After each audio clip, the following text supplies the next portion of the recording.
No nosso primeiro convidado dessa segunda parte é ele, advogado, civilista, nosso querido Arnóbio Rocha, vem falar hoje conosco. Boa noite, Arnóbio Rocha, tudo bem? Como vai você?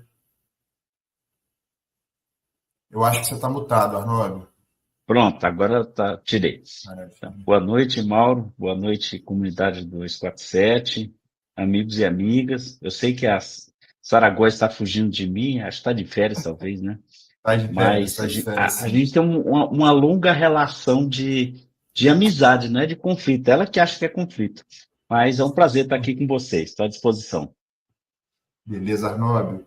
Arnóbio, para puxar um pouco dos temas, né, do noticiário de hoje, eu acho que eu queria começar trazendo aqui para você a notícia do dia de hoje, aqui do nosso portal Brasil 247, da tarde de hoje, que fala um pouquinho sobre essa tensão que a gente está vendo entre o PL, né, o Partido Liberal, o partido tradicionalmente bolsonarista nesses últimos anos, e sua tensão que teve hoje num evento, enfim, com Michele Bolsonaro, ex-primeira-dama.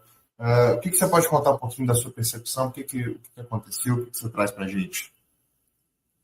Primeiro, Mauro, eu preciso dizer que não só lá o Nicolas Ferreira usou celular junto com o Bolsonaro, né? Ele confessa isso. O André Fernandes diz que ligou no Viva Voz para o Ciro Gomes. Ou seja, naquela situação de que ele não, as visitas não podiam usar celular, eles usaram à vontade, né? Então, é só para lembrar esse pequeno detalhe. O que acontece é o seguinte: quando você tem rei morto é rei posto, você começa uma luta intestina pelo espólio, né? E aí é muito claro que os filhos não vão aceitar qualquer tipo de ameaça em relação ao que a Michelle Bolsonaro. Demorou, mas eu acho que vai abrir essa temporada. Ou ela se enquadra ou ela está fora. Porque não existe muito espaço dentro desse campo para qualquer tipo de debate democrático. O debate é de autoridade, é quem manda e quem grita mais alto. Então, a ação dela é uma ação coordenada, aliás, desse núcleo, desses quatro, três filhos e ela, né? Porque acho que o Jean Renan ele é relativamente incapaz, né? Então, não dá muito para contar com ele. Mas dos outros três, quem realmente tem algum conteúdo é o Flávio. Flávio é o mais cerebral, talvez o mais perigoso e é o provável candidato. E a Michelle já sacou isso, né? Que ela não vai ter a menor chance. Então, ela carrega o sobrenome Bolsonaro e pode tentar uma aliança, né? Uma divisão aí deles,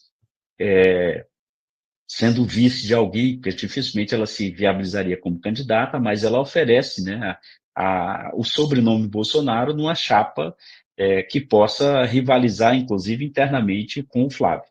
O nome, eu já digo isso há tem quase um ano, eu digo aqui, disse já várias vezes, as pessoas talvez não se apercebam, é que quando você tem uma disputa dentro de uma família que tem um espólio, e aí, como lembra muito bem o ministro Alexandre de Moraes, que se constitui como organização criminosa, não tem espaço para você discutir que não seja do próprio sobrenome, e aí, no caso, de pai para filho. Isso vem do Império Romano, vem de antes, não é uma coisa que foi criada agora. Essas sucessões, elas são sempre dolorosas e às vezes acabam em tragédia, né? E a tragédia entre eles aí é uma divisão. Do ponto de vista político, essa divisão política favorece, obviamente, o presidente Lula, mas não dá para ir muito além disso, tá? Eu acho que a temperatura ali sobe porque alguém vai ter voz de comando. O Bolsonaro lá na carceragem da Polícia Federal, né, cumprindo sua pena, é preciso deixar bem claro, está cumprindo pena, ele é presidiário, né, e ele tinha aquele ditado, né, presidiário não pode ter visita íntima, não pode ter saidinha, aquela coisa toda. De lá, ele pouco pode fazer. O espólio vai ser disputado do lado de fora, né, e esse do lado de fora, aí já se abriu uma divergência muito clara. De um lado, a Michelle, e do outro lado, os irmãos, né? Flávio Bolsonaro aí eu acho que encabeça, né? O Eduardo foi para os Estados Unidos, acho que perdeu qualquer chance, e o Carluxo dificilmente emplacaria qualquer coisa, nem mesmo acho que o Senado lá de Santa Catarina. Essa é uma realidade que o PL, que depende completamente da família. O PL não tem voto, nunca teve votos. O próprio Tarcísio não tem voto, é preciso dizer isso. Tarcísio pegou carona no sobrenome Bolsonaro e foi em frente, mas depende completamente dele. Essa é a visão que eu tenho. É uma antecipação aí de 2026 e pode ser bastante violenta. Não sei como é se a voz de comando vai vir para que alguém seja a voz oficial da família. Por enquanto, tem duas vozes, né? A da Michelle e a do Flávio Bolsonaro, né? Que representa os irmãos. Está sem som, mão. Obrigado, obrigado, obrigado. Você comentou de fato que trata-se aqui de uma história que evidencia um pouco dessa relação de quem manda e de quem acaba conseguindo ter legitimidade, ter poder político nessas horas. E, como você também disse, isso também nos aponta um pouco para 2026, para essa eleição que se antecipou em um pouco mais de um ano aqui no Brasil de forma mais sólida. E as coisas vão ficando cada vez mais sólidas, principalmente se a gente pensar que a descompatibilização desses candidatos ela deve ocorrer no máximo até o início de abril. Portanto, a gente tem pouco menos aí de 6 meses, 5 meses para tal data. Dentro disso, uma das coisas que mais se analisa e especula é que a família Bolsonaro, dentro da conjuntura de não ter um candidato como Jair Bolsonaro, que acaba sendo a liderança da família, ela teria um grande desafio de se fragmentar e de conseguir ter um discurso unitário, onde todos conseguissem manter uma unidade em termos do que se fala, do que se pensa e a quem se apadrinha politicamente, como essas relações vão ser dadas. Esse primeiro episódio que a gente vê hoje é um prenúncio do que pode acontecer. Como que você acha que essa relação vai ser dada? Isso vai ser difícil, como está aparecendo a partir do que a gente viu hoje? Olha, Mauro, os ouvintes aqui do 247. Essa vai ser uma disputa fratricida, né? Quem na prática, quem herda são os filhos. Ela não é herdeira de nada, né? Ela tem como diz, né, a fraquejada que ele disse, né? Teve uma filha que tem 15 anos, não tem ainda não tem nem votar, talvez no ano que vem vote, mas enfim, essa questão que a gente tem que observar é o seguinte: quem está insuflando a Michelle, tá? Quem está fazendo esse cotejo em relação a ela, porque sabe exatamente que o espaço privilegiado da chapa é do Flávio Bolsonaro. Então, Valdemar não quer ficar refém do Flávio, Tarcísio não quer ficar refém do Flávio, e ela acena que ela não vai querer a cabeça da chapa. Ela pode ser vice. É muito mais palatável um vice para qualquer um desses chefes do que um cara que diz que ele é o candidato do Bolsonaro. Você percebe? A ordem é essa. Ela aceita, pô, imagina, ela não era ninguém. Aí vira vice numa chapa que pode até ganhar a eleição. É muita coisa, né? É muita coisa. No caso do outro lado, não, Flávio não. O spoiler dele. Ele é o herdeiro. Ele é o número um, né? Como ele diz lá, tudo na família é tudo número, né? Número um, número dois, xixi, cocô e qualquer coisa do gênero. Mas sendo bem preciso, essa disputa é exatamente quem vai carregar na chapa presidencial, numa ou talvez até mais de uma, né, dependendo, inclusive porque ela é filiada ao PL. Se o PL apoiar o Tarcísio e o Flávio for candidato do PL, ela vai ter que ir para outra chapa. A princípio, eu acredito que eles vão chegar a um acordo, tá? Porque aí isso envolve dinheiro, envolve estrutura, né, material. Ela sabe que a qualquer momento o Bolsonaro na cadeia não manda. Quem vai mandar são os filhos, né? Inclusive, toda essa estrutura foi montada por ele, né? E os filhos participam a vida inteira. Ela é coadjuvante que chegou no avião e como diz o Romário, né? Já está querendo a janelinha, né? Então, essa é a disputa, tá? Eu acho que a gente tem que aguardar um pouco. É importante, até desse ponto de vista do imaginário, né? E um personagem que cada dia fica menor, né? Ciro Gomes. Francamente, né? Eu acho que o Ciro Gomes ele fez aquele movimento de translação, sabe que a Terra vai trasladar em torno do Sol e volta para o mesmo ponto, em algum momento ela vai passar pelo mesmo ponto, é o Ciro Gomes. Ele saiu da arena do PDS, lá da direita, da radical da ditadura, e agora está voltando para aquele ponto, né? Flertou com alguma coisa ali de progressista, centro-esquerda ou qualquer coisa do gênero e voltou para casa. Então, essa é a realidade que a gente enfrenta, né? Esse personagem. O que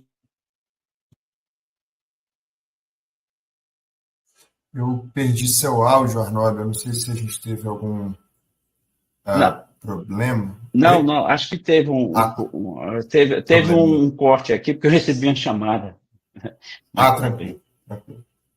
Pode- Perfeito, perfeito. Você trouxe essa história do Ciro, e ele se torna uma personagem importante de fato nessa história, uma vez que isso faz parte de um arco dele, que, como você falou, tem início da carreira dele numa direita mais regional, ele vai se tornando, se aproxima da social-democracia e de um centrismo, né, ao longo de sua carreira e volta, sobretudo desde a eleição de 2018, a ter conflitos com a esquerda.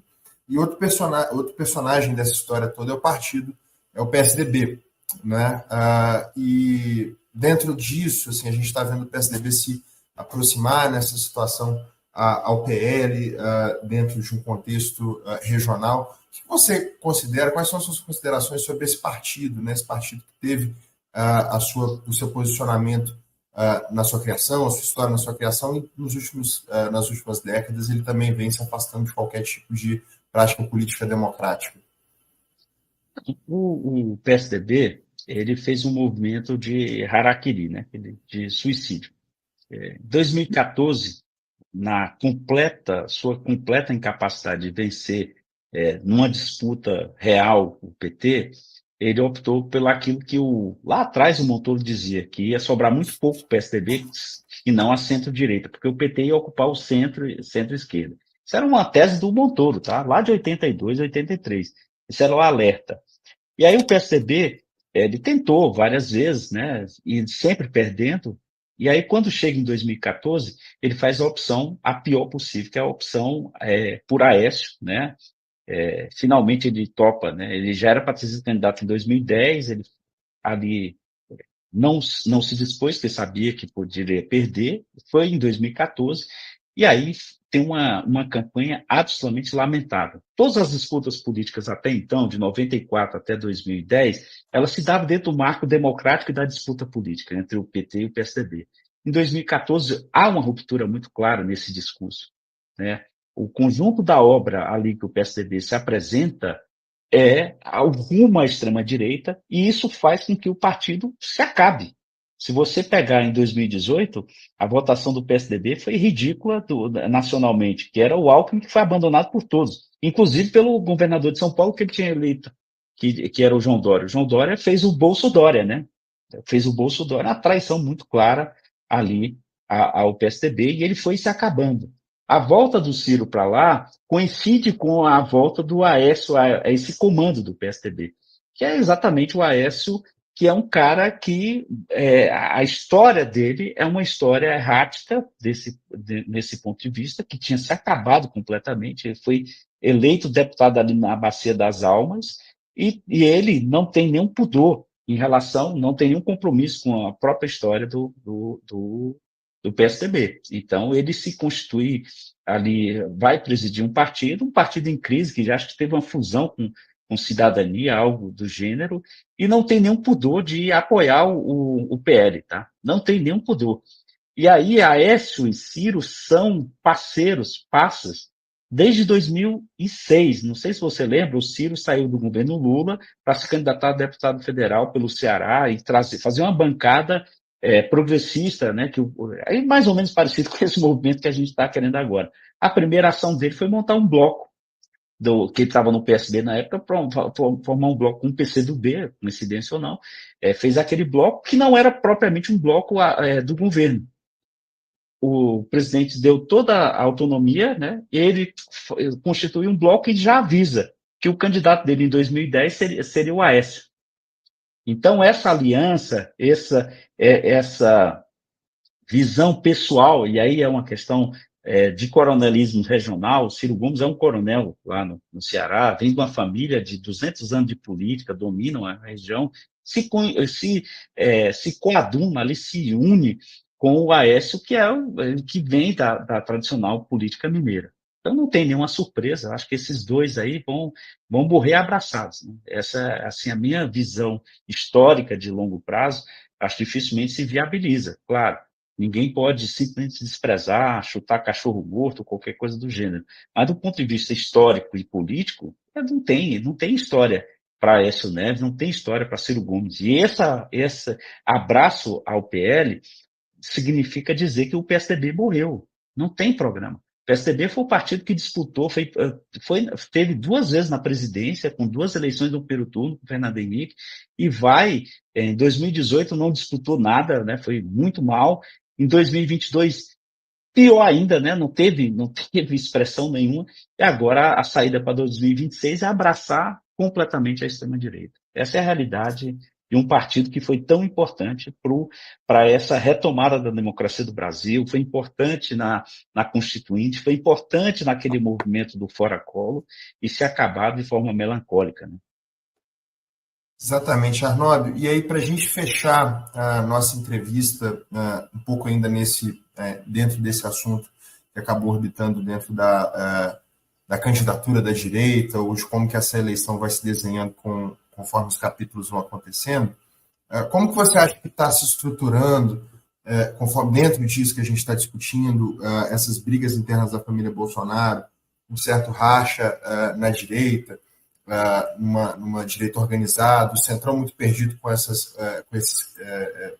organizações, com essas questões de operações como a Carbono Oculto. Qual que é o cenário que você vê nesse momento, para a gente finalizar rapidinho, para a direita enfrentar o presidente Lula e essa tentativa na próxima eleição ao governo de 2026? Olha, eu corroboro com a posição que o professor João Carlos falou agora há pouco, né? A única pauta que sobrou para a extrema-direita é a da segurança. E é uma pauta que eles se radicalizam mais ainda, né? Bukele é o ídolo, é, a- você enfrentar uma crise de segurança, exatamente como o Cláudio Castro fez no Rio, não tem nenhum tipo de inteligência. Então, a bandeira única que sobrou foi essa. Então, essa situação, lógico que a gente tem que dar uma resposta, aí o PT precisa dar uma resposta, o governo Lula precisa dar uma resposta urgente para essa questão de segurança, mas a própria esquerda tem que fazer uma reflexão, porque no nosso campo há um purismo muito grande em relação à disputa ideológica em relação à segurança. Segurança é parte de direitos humanos, ela não está dissociada. Então, ou a gente faz essa associação, que a gente vai fazer, não pode tergiversar sobre a questão dos direitos humanos ou fazer uma contraposição em relação à segurança. Esse é um dilema muito caro para a esquerda. Eu venho da Comissão de Direitos Humanos, aí da OAB, mas eu acho que a gente não pode esquecer o grau de radicalidade que você tem no país em relação ao crime, em relação às facções, ao crime organizado, ao tráfico de drogas, tráfico de armas, às milícias. Então, você não pode simplesmente achar que vai resolver isso com um programa social de longo prazo, e isso não é realidade. Então, a resposta contínua. A grande resposta com inteligência, e aí foi brilhante a operação Carbono Oculto e agora a operação como é que chama? Compliance zero em relação. Porque essa é uma forma de asfixia do crime, tá? Uma forma inteligente. Mas em algum momento você também vai ter confronto homem a homem. Isso não tem como escapar. Eu acho que a gente não pode fugir desse debate e não pode achar que não vai debater essa questão, porque isso aflige a maioria da população, aflige os mais pobres. Não é uma coisa dissociada dos mais pobres. fica ali um medo em relação ao crime, a imposição que se tem nos territórios, porque tomaram territórios. E aí o Estado não tem como reocupar isso só com promessa e com discurso. Tem alguma coisa tática que você tem que fazer. Então, esse é o cenário. E esse cenário, a direita não tem proposta, tá? Exceto que vai matar, que vai atirar, não tem proposta. Isso é papo furado. Tanto que se mostrou lá o Cláudio Castro no Rio e agora no PL da antifacção. Eles não tinham proposta nenhuma, eles acabaram com um projeto que era estudado, preparado de longo prazo, e deu no que deu na Câmara dos Deputados. Demonstra que eles não têm projeto. Mas eles abraçaram essa bandeira como se fosse deles. É isso, mano. Desculpa você ultrapassei o tempo aí. Imagina, Arnoldo, sempre muito boas suas colocações. Concordo e a gente vai ver o que vai acontecer aí nos próximos meses para essa eleição, para essa disputa presidencial. Agradeço a sua presença, Arnoldo. Vou passando aqui para a gente continuar com as entrevistas de hoje. Boa noite, muito obrigado pela presença. Um abraço, boa noite. Valeu, tchau, tchau.